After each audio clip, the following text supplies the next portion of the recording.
Thank you for coming. I hope you've been enjoying the summit thus far. I was quite impressed with our last speaker. And I'm Diane Tom. I'm the head of the National Association of Women Business Owners. We go by NAVO. This is our first year partnering with the U.S. Chamber on this, and we're very excited. We're particularly excited to be here today to talk about accessing capital. I know this is a topic that, at least here in Washington, I hear it everywhere I go. And there's so many different sides to accessing capital and the importance of it. I was quite interested to hear the three entrepreneurs that were on the dais this afternoon with the Wall Street Journal about how I built it, and listen specifically about when they talked about the access to capital. And I think it was Michelle talked about family and friends, right? All of us, particularly, I think women entrepreneurs know that tends to be the first go-to place. And then Sam, he talked about, I think his world was a little bit like when he was his orthodontist, right? And he asked for some money, and he made it a personal investment, right? Which was an interesting strategy, right? Look where he is. And then the third one was a new one, but I think I might try that in one of my next slides. Is don't ask for the money. Tell them you don't want their money, right? That was the private equity Nadine. Remember, that was his strategy. So clearly all three of them have been successful in terms of what they're trying to accomplish. So there are lots of different things. But fortunately for us here, we have some real experts here today on our panel who have really looked at this issue, have dealt with it directly, continues to provide venues to do it, have worked in the industry, have been trying to get, are developing policies. It's just a really impressive. I'm delighted that each and every one of you have taken the time to be here today, because I know how busy you are and the importance that this is a really important issue. So with that, I'm going to make a brief introduction of each of our members of the panel this morning and have them tell us a little about themselves. And I've asked them if they choose to, if they want to talk about a personal access to capital story. If that doesn't apply, that's fine too. So I will start with Roz. Roz is the founder and co-principal of ASAP Solutions Group, and she's also a member of the National Women's Business Council. You want me to start? Sure. So my company has been in business for almost 25 years, and we've grown large. We're right at about $85 to $90 million in revenue currently. It took a lot of work, obviously, but we do IT professional service, so we provide end-to-end project work in the IT area for right now Fortune 500s. And when I started out, I came into the field of IT through my previous employer was Kraft Foods. I was a graduate of the University of Chicago, and I was a linguistics major, had nothing to do with IT. This was back in the 60s, late 60s. And there was a career fair, and Kraft Foods was there, and they said, you know what? We'd like to hire you on the spot, but we don't have any room for somebody with linguistics background, but we'll put you in our personnel department. And at that, it was a woman's career, and that was where you went. You either taught school in the 60s as a woman if you graduated from college, or you went into personnel. And they were just starting what they called a data processing department. So prior to that, they were just doing, if some of you have been around, you know what Key Punch was. Prior to that, it was all Key Punch, and then they went into IT. And I knew they retrained me. They sent me to the University of Illinois. I got retrained in data processing, and I hired for their IT department that evolved. And I saw a need that this IT area was growing, and that I was good at finding people and talking to them, and was IT savvy as well, and decided that this was an area where I could probably move into, and started my own company. My husband was very instrumental in being supportive at that time. So for me, access to capital, and I'm just going to start right with that, was very, very difficult. When I started the company in 1989, it was hard. There was nothing, I didn't know where we were going to get funding. And I'm going to tell you, there wasn't enough out there and information out there to know where to go. So if you went to local banks, they all said, forget it. What kind of an idea is this that you're going to place these IT people? Forget it. So, I started, and I know you've heard this before, I used my credit cards, and I funded my business that way. But as you grow, and what takes you to what brings you to 1 million doesn't take you to 10 million, and it doesn't take you to 20, and it doesn't take you to 50, and it doesn't take you to 100 and above. So through that, there are changes, and at all of those points in time, there's the access to capital comes into play. And of course, at the very beginnings, I think for me, my biggest problem is that there was nobody, I didn't have mentors, and women don't usually look for mentors either. We don't ask, so we kind of stay to ourselves and we try to do it on our own. And so, the credit cards were for me the first thing, and we were turned down by a number of banks, at the time, and especially during the 60s, it was very, very difficult for women to get loans. Especially if you were an independent woman on your own, and I was married, but I wanted to do it on my own, they turned you down. So I think for me it was the lack of education, and I will tell you that I think today it's still the same thing. I think lack of education to the access of capital. There are means out there today, but I think we don't have enough access and information to know how to go about getting it. And so as you have to grow, the topic comes up constantly. And we're in a tough economy. We were in a tough economy, not for the last 5 years. It has been very, very difficult.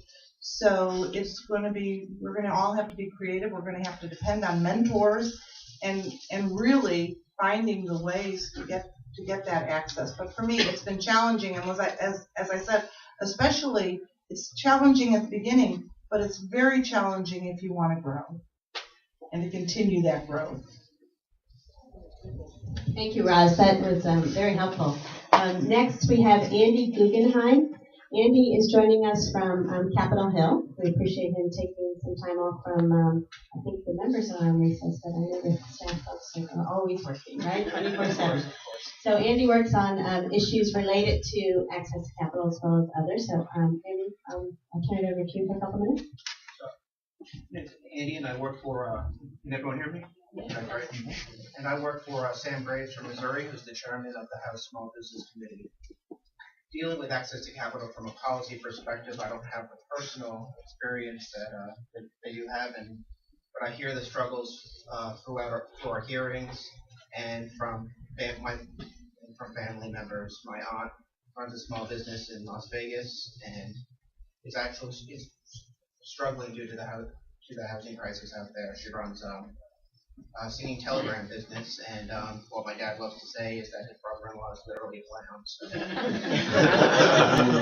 But when talking to people, either in preparation for a testimony at a hearing or just in meetings or with my aunt, I hear the struggles of access to capital, but not only from the small business perspective, from the lender perspective, when they're dealing with regulations, and just a wide range of uncertainty that's out there related to the aftermath of the financial crisis. Our committee has jurisdiction over anything, to look at anything related to small business, but we don't have a lot of legislative jurisdiction other than giving the SBA a hard time, which I'm a former SBA employee, so I try not to give too much of a hard time. But what our members are the top thing that they're thinking about is trying to balance the needs of small business access to capital with dealing with the $15.8 trillion in debt. That's what's driving the House of Representatives and every vote that they take is that consideration, and what can we do with limited resources and limited appetite for government programs. Our perfect solution would be to allow the private sector to come in and fill that need, but we recognize that's not always a possibility, and we recognize the important role that the SBA does play in financing small businesses and assisting them with access to capital, whether it be working on a business plan or any of the other equity financing programs that the SBA does offer. One thing, despite the partisan gridlock in Congress, if something's enabled the small business bill, it's got a good chance of at least getting the attention despite the political parties. I think there's obviously disagreement on the details of those policies, but we're lucky, at least in terms of our committee, is that both Mr. Graves, who I work for, and the ranking member Nydia Velasquez agree pretty much. Even though one's from rural Missouri and one's from New York City, they have a great working relationship and actually want to try and hold hearings that showcase issues of small business access to capital. So, look forward to hearing what everyone else says and if anyone has any questions. Great, thank you, Andy. And I think it's particularly exciting to have you here today when this is why we're here in Washington, to talk to the policymakers and sort of plant some ideas. So we're going to have an opportunity to do that. Our next panelist is Jean Hewlett. And Jean is actually new in this role, correct? She is although she's been with SBA for a while, she's just relocated to this area. But she is really the key person on this issue for the Small Business Administration, for the administration as a whole. So we're delighted that she's with us here today. She's the Associate Administrator for the Office of Capital Access at the U.S. Small Business Administration. And last month we participated in a roundtable from the Financial Services Roundtable, and I have to say, we walked away with the SBA is doing more than they've ever done. Isn't that correct? I mean, it's really the go-to organization these days for small business. So we're delighted to have you here. Thank you. Thank you very much. I do want to tell a personal story, but I want to first put in context your comments as well as Andy's about the role of the SBA. The SBA primarily has three roles. We call it the three C's: credit, capital, and counseling. And so my role is to provide oversee the Office of Capital Access, which oversees a $90 billion portfolio of loans that have been guaranteed to small businesses. Our loan sizes range from our microloans, which are under $50,000, to our microloan intermediaries, up to $5 million. And I just want to say, we all have been talking about how difficult it is to access credit in the credit markets. Since the recession began, the commercial banks' small business loan portfolio has declined 15% for over $100 billion. And during that same period of time, the SBA guaranteed about $80 billion of loans. So had it not been for us filling in the gaps and providing guaranteed loans, that hole would have been a lot deeper. So I think we played a really critical role during this recession, and we continue to play a role. Last year, we guaranteed $30 billion of credit to small business, to over 60,000 small businesses, many of which are women. And also want to say that women are more likely to get an SBA guaranteed loan than not. So that's an important market segment that we have. Also counseling to help businesses like yourselves. The ability to get credit is largely around how prepared you are when you approach your bank. And I speak from experience. Before joining the SBA, I was a commercial lender for 20 years. And I provided over $30 million of credit to small businesses during my career. And I know that you're much more likely to get a loan if you have put together a good business plan, cash flow projections, done some stress testing on your ideas and your financial before you go talk to a business. So the SBA supports entrepreneurs in that way through our small business development centers, our SCORE mentor programs, as well as our women's business centers that provide this kind of free business counseling services. The women's business centers in particular have a very comprehensive approach to technical assistance in supporting women entrepreneurs and their specific needs. And finally, government contracting. The U.S. government is the largest procurer of goods and services in the world. And last year, we implemented a rule that requires specific set-asides for women-owned small businesses in 83 industries that are historically underrepresented by women entrepreneurs. So the government is required to try to provide up to 5% of government contracts to women-owned businesses, and our government contracting department works with those women entrepreneurs to help make that happen. So that's kind of the role of the SBA. And my story is, I have to say this because I just think it's kind of funny. My career started in 1980 when I graduated from American University here in Washington with a degree in international studies. but my mentors really encouraged me to get a job as a secretary, which I did at the U.S. Chamber of Commerce. And so my first job was in the International Trade Policy Office of the U.S. Chamber, and was there when the U.S. Chamber went through unprecedented financial difficulty, and my boss quit, and they couldn't replace him because there was a hiring freeze. So I stepped in and acted as the acting director of the International Trade Policy Office for about 6 months. And as a result, they named me that as acting, which propelled me out of the secretarial pool. And when the hiring freeze was over, they hired a permanent director who had a PhD from Harvard. Yay, she was a woman.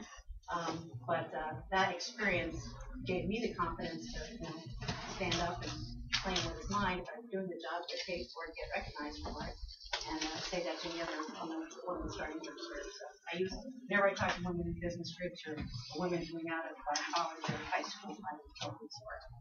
So that's my story. Joanne, thank you so much. I really appreciate that. And as we'll have an opportunity to take some questions from the audience soon. But the SBA has a lot going on these days, and I particularly like your story because on my side, my parents were entrepreneurs, and they told me to go get a government job. So I don't know, right? Today they look good, right? So anyway, our next panelist is Patty Tuttle.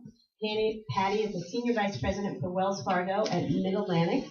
And I'll let her tell you what they're up to, but we know we work with them very closely on a lot of programs. One in particular, Navo and Wells piloted a program this time last year called the Accelerated Growth Series, and it was to identify some of our members who were ready to grow but didn't have the information or the knowledge, and we worked closely with them. So I know they're doing a lot in the sector to promote entrepreneurship, particularly with women. Well, good afternoon. I'm really glad to be here with you guys today. I've been with the company for about 20 years, and my role currently is I lead the strategy for small business and retail credit for Mid-Atlantic. So that includes Virginia, Washington, D.C., and Maryland.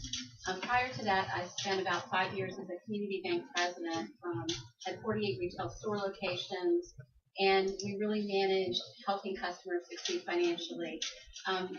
Wells Fargo is very committed to helping create and give access to capital for small business owners. We've been one of the top lenders in partnership with the SBA for the past 9 years, and we're a leading lender to both diverse segments and also to women. And for me, my personal access to credit story is when I was growing up, I heard a lot of stories about my grandfather who owned a small business in Atlanta, Georgia. He was on the corner of Peachtree, and he actually lost his business because of lack of access to credit. This was during the Depression, and as I look at it, there were things that I hear from stories that my grandmother told. Is that he really tried to do it on his own, do it through savings, didn't believe in getting credit, and so as a result, when his customers could no longer pay him and he kept trying to take care of them, he went out of business. So for me, it's a personal connection to make sure that I'm helping business owners, and I do that through helping employees in Mid-Atlantic understand how we can best help educate small business owners on what's available. And I've heard a couple times from folks know what's available out there, and we can certainly talk more about that. But there is access to credit. It has been tough for the past 4 or 5 years. But you guys are here because you've been creative, you've been strong small business owners, and our goal is to make sure that we're continuing. If you look, small businesses are the leading economic driver, and they're going to help the economy get back to where it needs to be. They're providing more jobs, they're providing more products and services, and so we firmly believe and are committed at Wells Fargo to making sure that we help them succeed. Great, thank you, Patty. And our last panelist is someone that I know very well, Laura Yamanaka. Laura happens to be the president and founder of Team CFO, and she's also the chair-elect of the National Association of Women Business Owners, so she will be taking over as the chair of our board. And I will let Laura tell you a little bit about her business and experiences as an entrepreneur firsthand. So first off, actually, I'm just an accountant. I started my career, I think, right before you did. And I went into accounting because my father told me it was a safe job. It's almost as good as a government job, but since I could do that with the accountant, I'm like, okay. But it ended up being very practical for me. So I spent a lot of time going through working with CPA firms, working in private industry. GE Capital was actually a great learning experience for me. A lot of smaller companies before starting my own business, Team CFO. And what we do is we provide CFO and controller service for small businesses. So businesses that really need that professional financial support but maybe can't afford somebody of my background and qualifications on our people's full time. We thought of the concept when actually I was working for GE Capital. I was part of their acquisitions group. We would go in and we would acquire a lot of different companies, smaller companies, that if they had one financial person on their side, not to mention, the armies that GE Capital did, many things would have been different in the transaction. Maybe they would have gotten more money out of it. Maybe they would have the acquiring company would have been had more cash up front. Maybe they would have sold at all if they really had somebody on their side. So we're out here to even the score a little bit. But based on that, we have our company has a lot of experience in dealing with small businesses and having access to capital, especially in the last 5 years.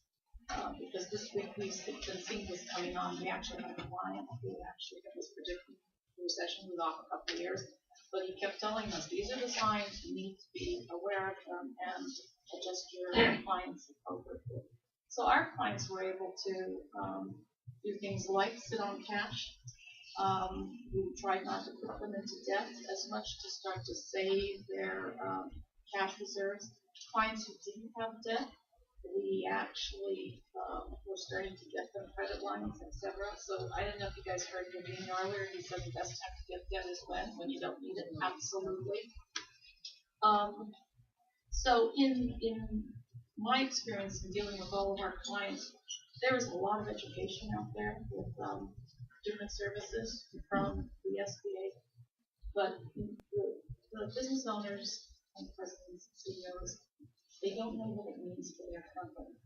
So a lot of times we have people with really high education, and yes, we know all about the 5 C's, whatever, but they don't know how to make it roll for their company. So you need to really get educated and let it be relevantly to your company, and you have a plan. So I say you have a plan for sales, you have a strat plan, and it should never ever be a surprise that you go to a bank and you turn down. Because you should know what the terms are up front, and you should be prepared for it. It should have been done, 2 years before, because you should go out and get credit. And thirdly, you have to use it wisely.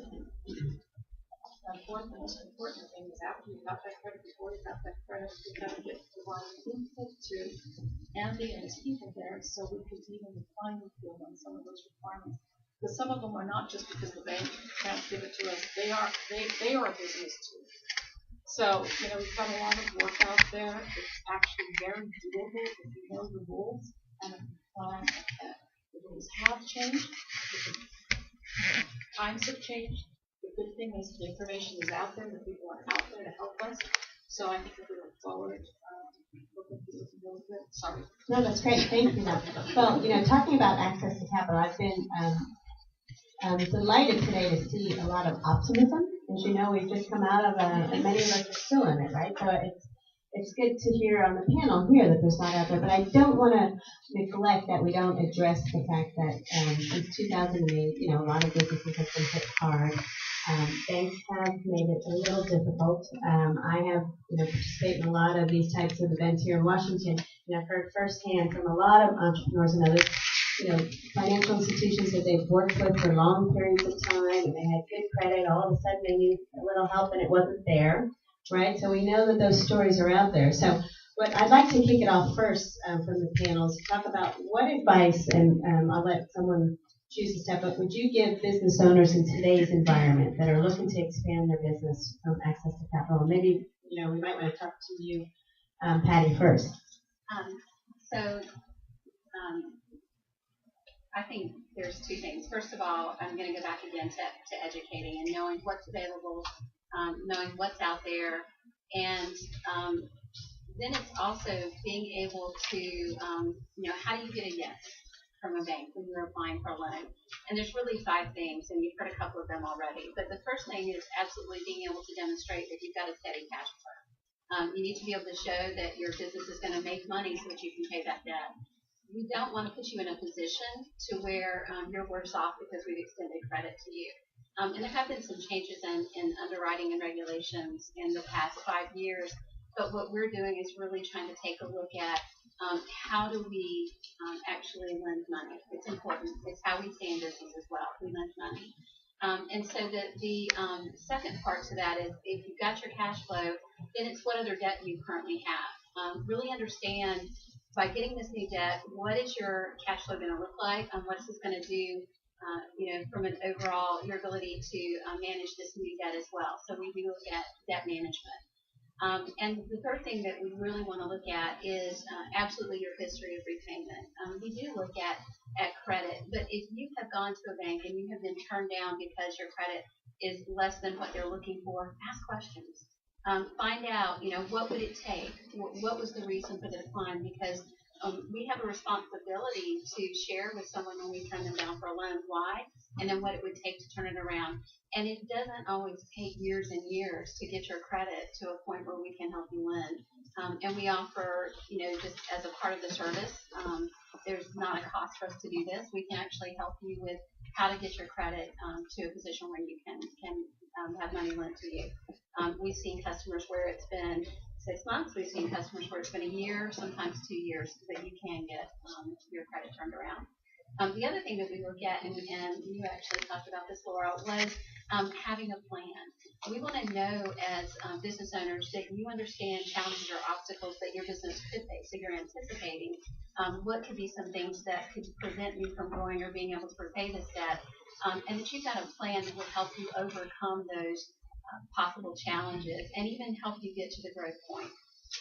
Again, it takes creativity to be in business today with the economy that we're in, and so showing that you have that plan is very important.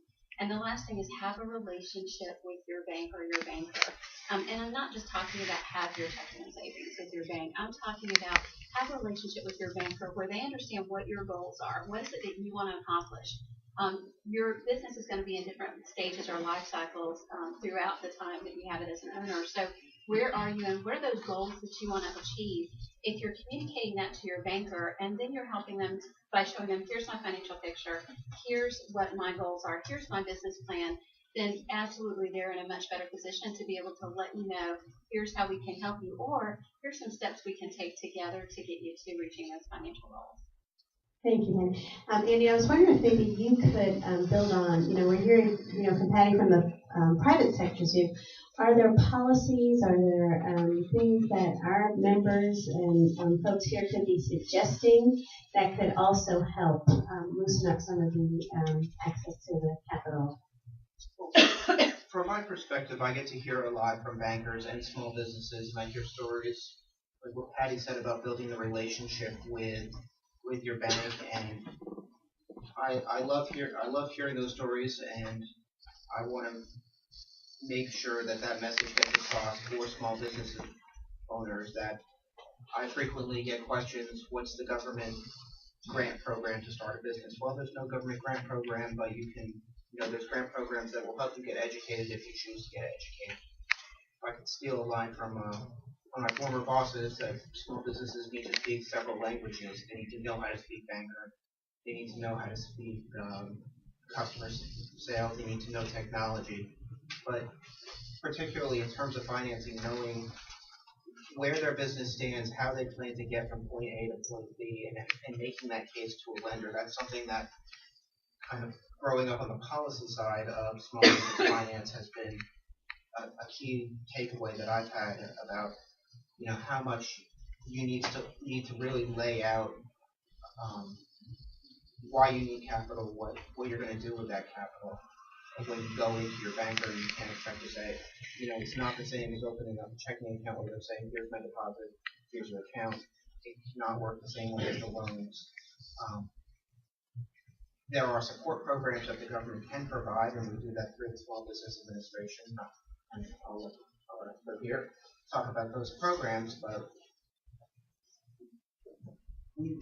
members, when they're asked that question at a town hall, they use the SBA as an example, or the SBA resource partners, because it really needs to be a relationship between the business and their banker and their community to get access to capital.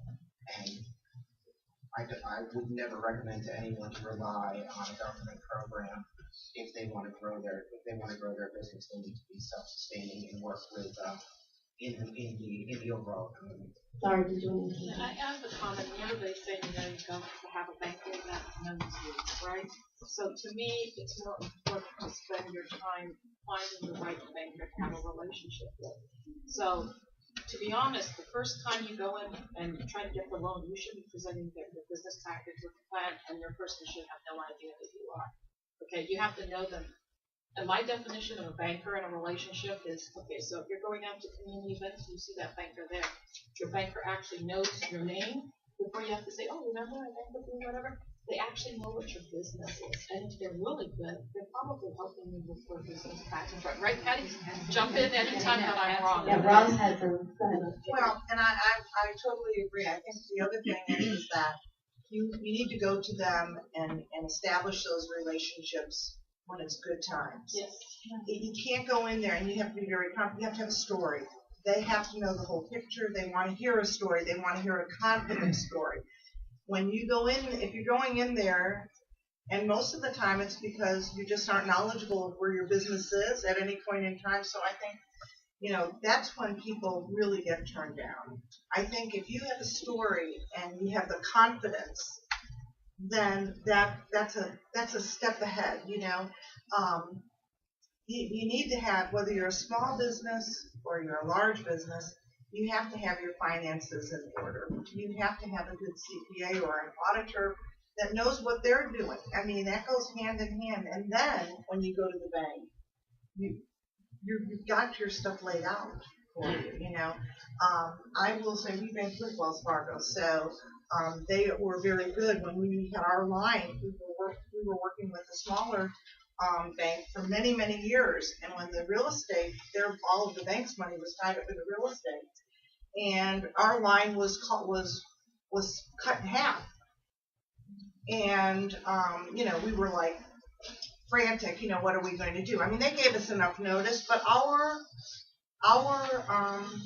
financials were in great shape and in order. And at any point in time, and we had a contingency plan if anything ever happened. We had stashed money aside, and what was the contingency plan for being able to pay all of our employees?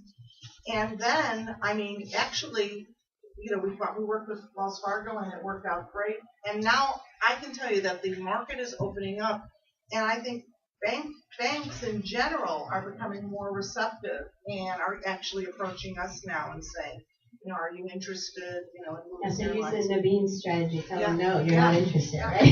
Yeah. Before we get off this topic, I do want to give Jean and Andy another opportunity. Also wanted to bring up on the public process like crowdfunding and some of the venture capital things that were mentioned. When we're talking about access to capital, I think it's important that we address those. Jean, do you want to? Sure. I just wanted to address the know your banker issue. I would also want to add a caveat to that. Know who your SBA lenders are.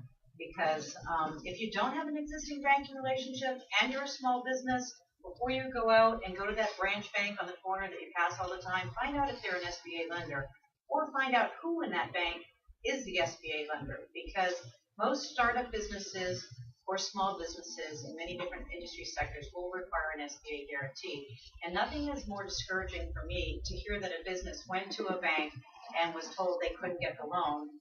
Because they were talking to somebody who doesn't know anything about government guaranteed programs. They could have got that loan if they talked to an SBA lender within that same institution. And I came from two institutions like Wells Fargo. They were very large banks. Large banks can be very siloed. And so you go into the individual that you've known forever, you see at the soccer game, etc. But that individual doesn't know who the SBA lender is in their organization. You're kind of out of luck. So if you don't know who the SBA lender is in your community, you can go to the SBA website, sba.gov, / the initials of your state, and you can go onto the state website for the SBA, find out who the SBA lenders are in your state, or call the SBA district office. We have 68 district offices around the country. You just call the SBA district office and say, you know, I do business with X bank. Are they an SBA lender, or who is the SBA lender in that bank that I should call? Because, you know, sometimes even within the own, speaking from experience, within the own financial institution, they're not going to refer you to that other line of business because they may not know that area and don't have that relationship themselves. So I'm sure Wells does a much better job than some other banks, judging by their number of SBA loans. But that's something you should know. But I appreciate that, Jean, because I do think it's interesting after what we heard this afternoon about where do people get their information, right? Word of mouth, right? Like, who would think to go to a bank, right? I mean, everybody thinks go to the bank, but who would think to go to SBA first if you're starting a business? It's just not on your radar screen. So one of the other issues that we do want to address is how do we get that word out, right, about these programs, you know, about the information that's out there. Speaking with constituents frequently, I point them to the SBA website to find SBA lenders in their community, because if you're in an SBA program, it's likely that you have a dynamic small business lending department. Whether it be an SBA loan, they're going to look at your credit criteria, or look at their credit criteria and determine if they can't lend through a traditional means, that SBA is an option. Just opens more doors, but they have to go. Those bankers need to go through SBA training and are well aware of the programs and how they fit in to your specific business. Shifting to your second part about the crowdfunding, for those who don't know, it's soliciting equity investors via the internet. This is something that our committee is very excited about in terms of opening up new ways to access capital for small businesses. We all know small business loans, there's credit cards, there's HELOCs, there's a whole range of things, but this is a brand new financing structure for small businesses. The legislation set out the framework, and it's now in the hands of the Securities and Exchange Commission to regulate the funding portals. But essentially, if people are aware of, you can do this on the nonprofit side with websites like Kickstarter. Well, you put a business profile, and then you can show that business profile and to your friends and family, and neighbors, your LinkedIn friends or Facebook friends, your Twitter followers, if you have those. But you know, this changes securities law written in the 30s to open it up for investing via the internet. If you can do it, I think a lot of members on our committee were interested, because if you can buy something online, why shouldn't you be able to invest in a company? You can kind of use your own judgment and to where you want to put your money. If you're risk averse, don't do it. Investing in startups, I'm sure any banker in the room will tell you investing in a startup is a very risky proposition. But this is a way for you to see a friend or family or neighbor who has a business idea and be able to fund them through the internet. I do, and that I'm very surprised to hear this. And this is straight from the horse's mouth, so I'm really excited to get your take on it, because I'm in marketing and I help people who are sometimes finding capital. And I've been told that that's going away, the whole internet, because you have to be licensed in a certain way, that it's being stonewalled. Is that not the case? Crowdfunding was recently passed about a month ago. What the SEC regulation process is going to go through is licensing the funding portal. So the website that you're going to put your small business profile on. Under current securities regulations, you can't solicit to more than, I believe it's 35 accredited investors. So it gives an opportunity for small businesses to be funded by angel investors and private equity. There's still restrictions in terms of the level that your amount of, based on your net worth, how much you'll be able to invest. But you'll be able to, it opens up It's not the Wild West anymore, is what it's saying. It actually hasn't been. It doesn't exist. It doesn't exist yet, yeah. So this is legislation that's just been passed, so it hasn't actually been implemented yet. So the exciting news is that there's lots of legislation that's supporting entrepreneurs, and particularly when it comes to the capital piece of it. But I think the details still need to be worked out on. Yeah, this will be a brand new way for a business to get funded. They've never been permitted to put up a profile and offer an equity share in the business. Now, is the They've been able to SBA going to pre-sell. do something for the crowdfunding? Because with your brand name and resources and whatnot, that seems to be We're not there yet, but our administrator is very supportive of crowdfunding. She was very supportive of the legislation that just passed. She was an equity investor herself prior to joining the SBA. So, we'll see what role the SBA has to play. But the role the SBA has played today, which is actually something we can access, is our small business investment companies, SBICs. SBICs are licensed venture capital firms so the SBA matches private equity dollars and invests in these VC firms that then invest in small businesses.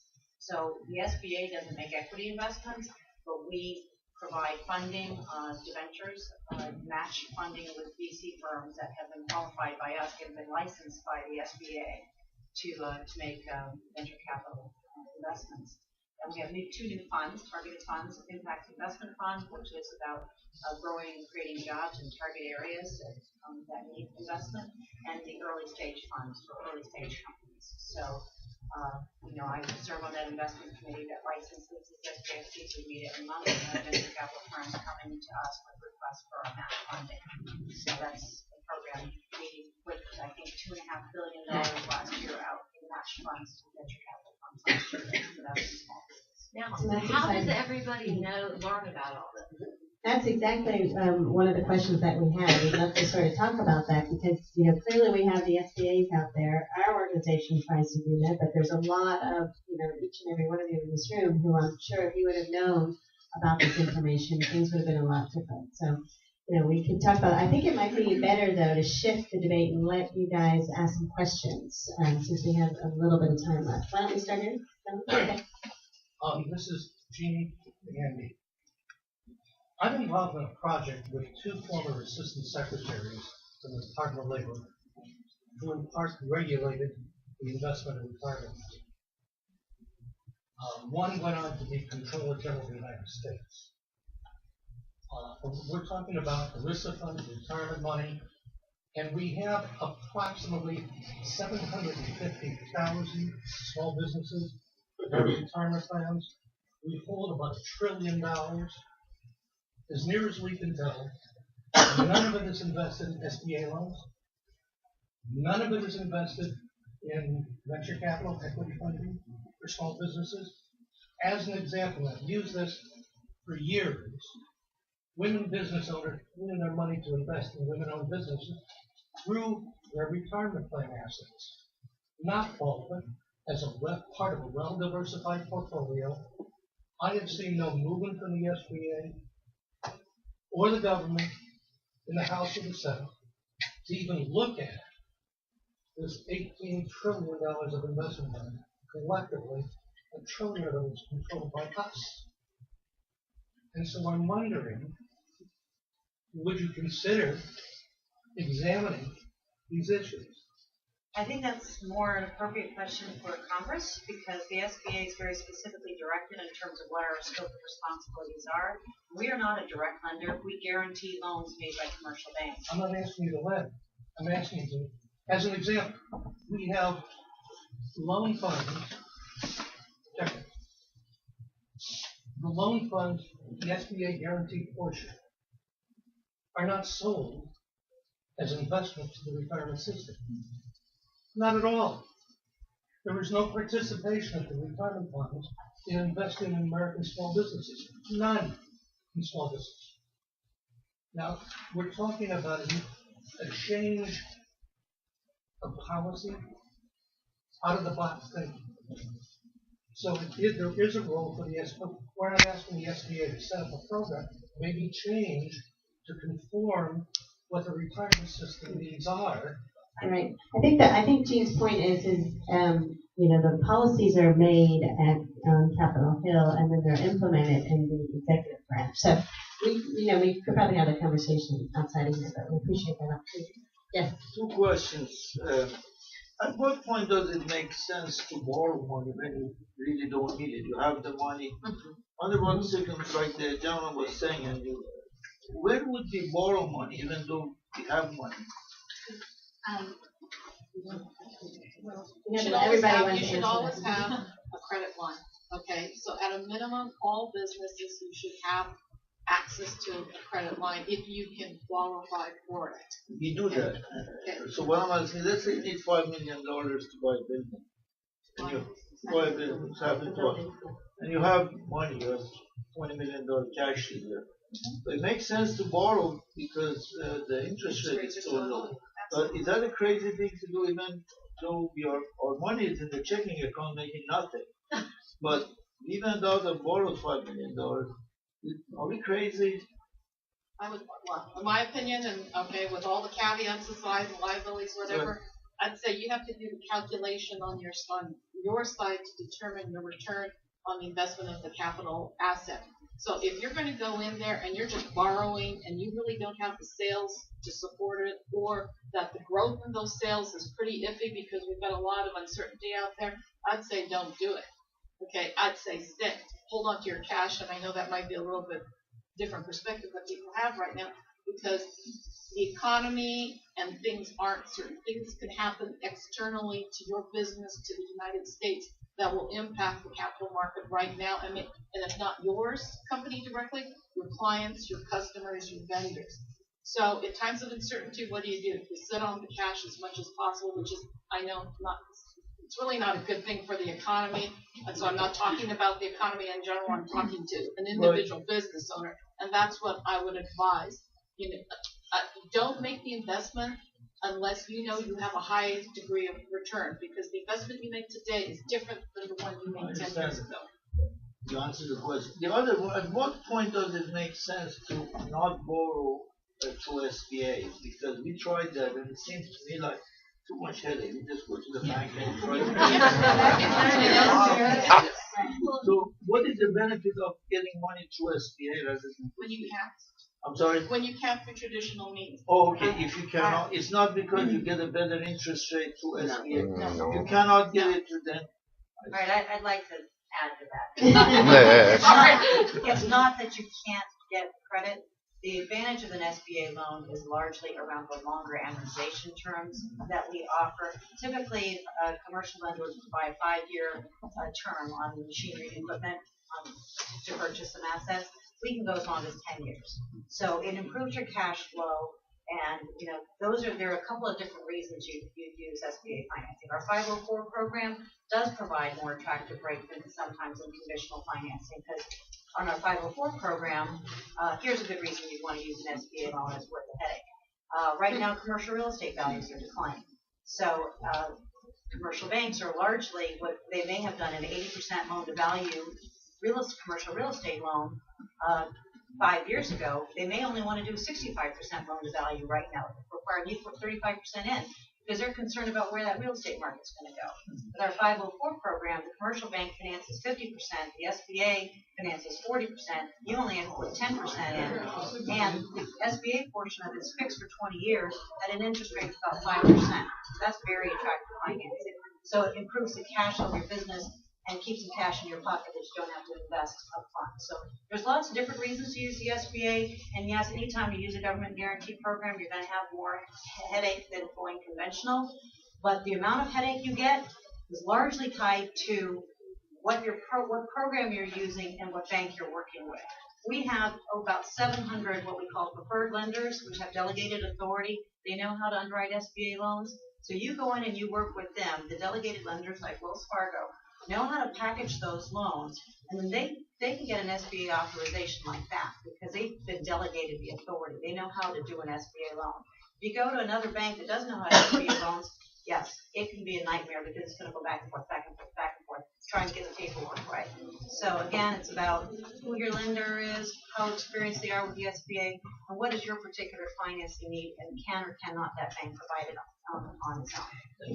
Yes, thank you. We have time for one more question, then I'm going to let the panelists say anything that they want to say.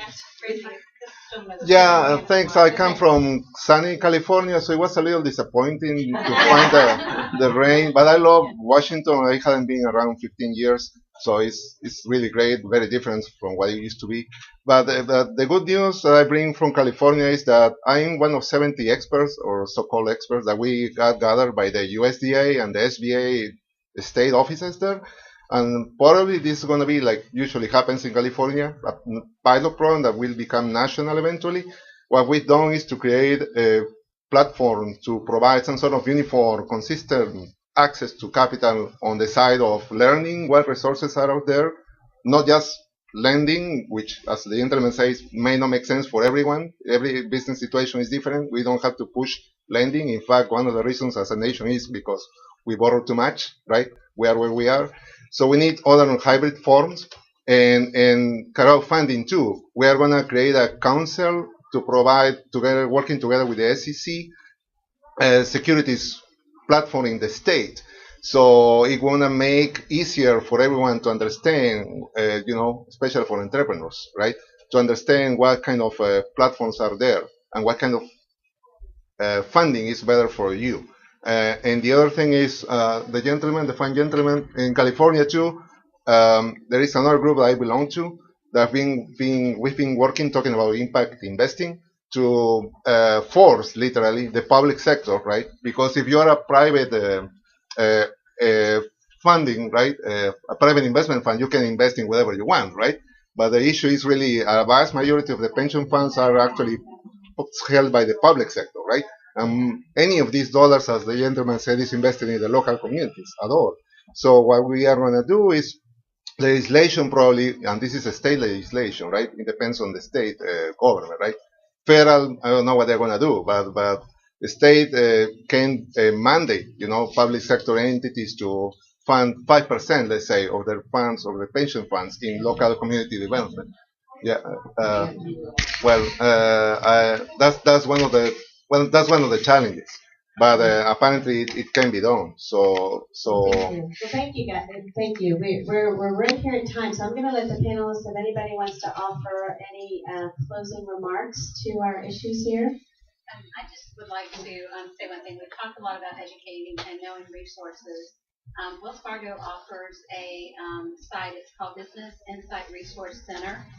If you went to wellsfargo.com/BIZ, it offers not just access to capital or credit, but it can help you with building a strong business plan. It talks about healthcare opportunities available for business owners, retirement opportunities, management, and it's available. It's got videos, webcasts, podcasts. So if you're on the inside, you can sign on. But there's some really great resources available, and definitely would advise you to take opportunity to look at the site. And again, it's a free service that we offer. Great. So thank you, everybody. We appreciate our panelists for this time